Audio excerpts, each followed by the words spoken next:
Today I'm going to be swapping out the front shocks on this 2015 Yukon. Got to take the wheel off. There's 3 bolts on top, 2 bolts on the bottom, all torqued to 37 foot-pounds, and see if we can get this done pretty quick.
But you can see all this junk coming out the bottom.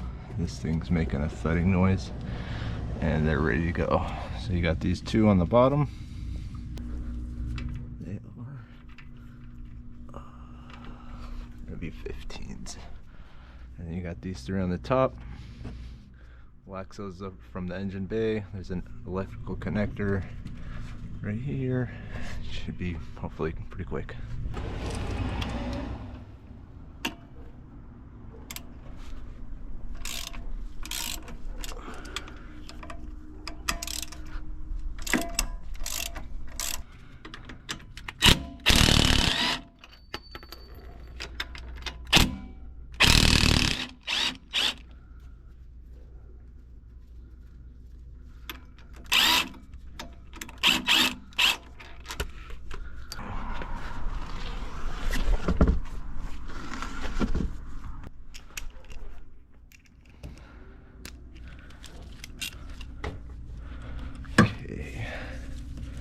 So you got this electrical connector here. Give you a better idea what's going on. So I unplug this, pop this out of here with that Harbor Freight tool. These I'm gonna have to pop these caps off, which I'll grab that tool again. These look a little bit bigger. I'm thinking these are gonna be like 17s. Okay.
Drops right down. So get that connector in there.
Hold it in place.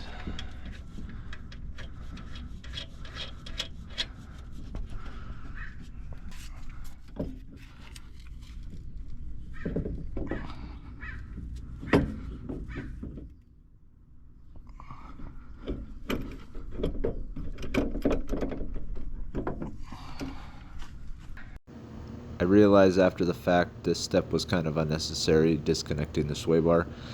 I realized if I would have jacked up the entire front end, not just one side, because each A-arm is connected with the sway bar, it would have allowed enough droop to drop that lower A-arm down more, and I would have been able to get the shock to go right up in place. So if you're out there doing this, you probably disregard this step. If you do have the issue where the shock doesn't want to go up on top of the lower A-arm, just get both tires front end off the ground and it should give you enough droop to get that shock in there in place.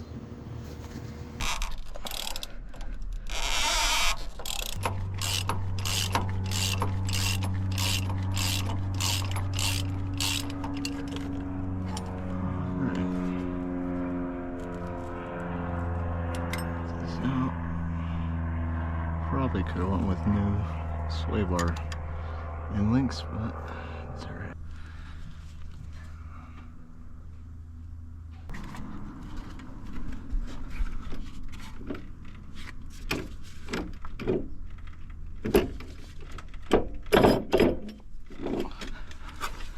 There we go.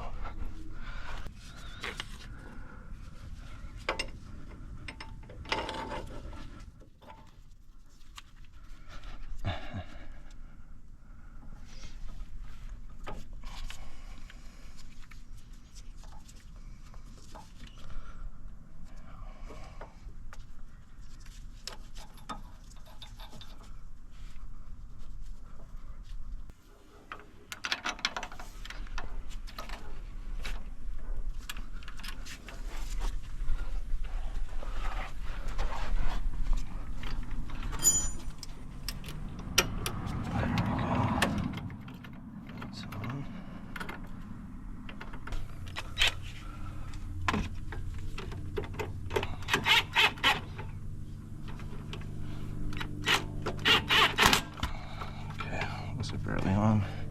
Let's get the tops.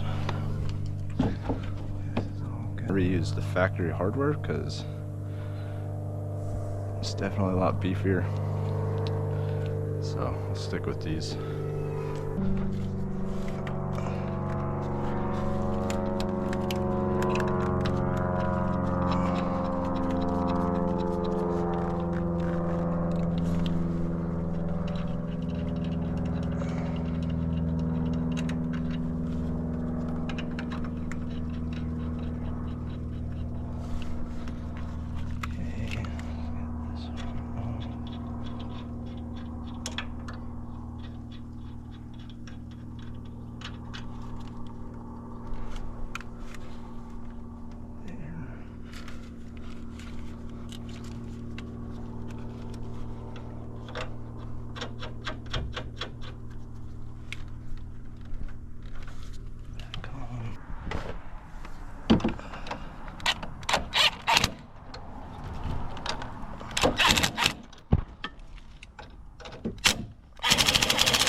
sway bar end link back on there.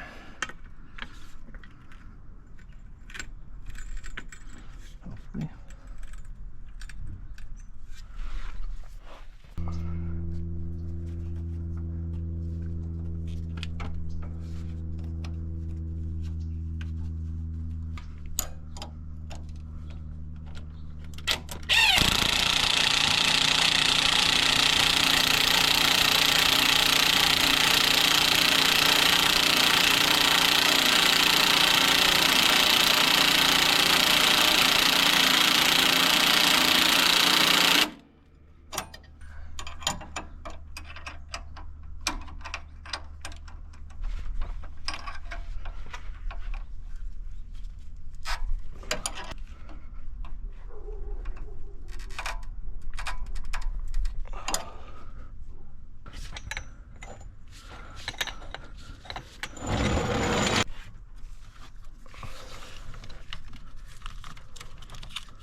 Connectors all plugged in.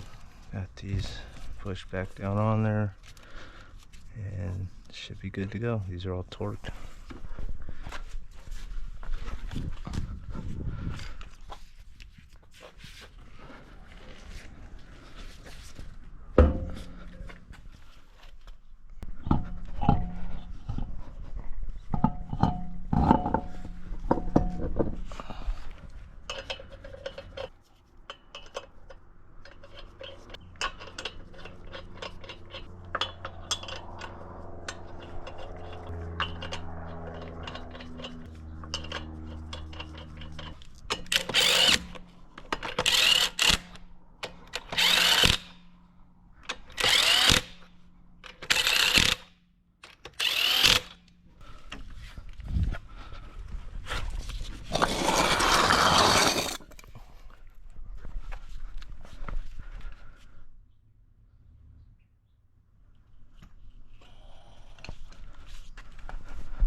On this side, I didn't have to disconnect the sway bar. I realized afterwards that on the other side, I could have ended up jacking up the entire front end of the car, and it would have given it enough droop to get the shock up in there. Because the two A-arms on each side are connected with the sway bar, because the one side was still on the ground, it wouldn't let it drop as much as it could. So if you run into that issue, instead of having to disconnect the sway bar when you're doing it, just get the entire front end, both tires left and right off the ground, and it should allow enough droop to not have to disconnect the sway bar and make it a little bit easier and one less step to get this whole process done.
For now, this is all wrapped up.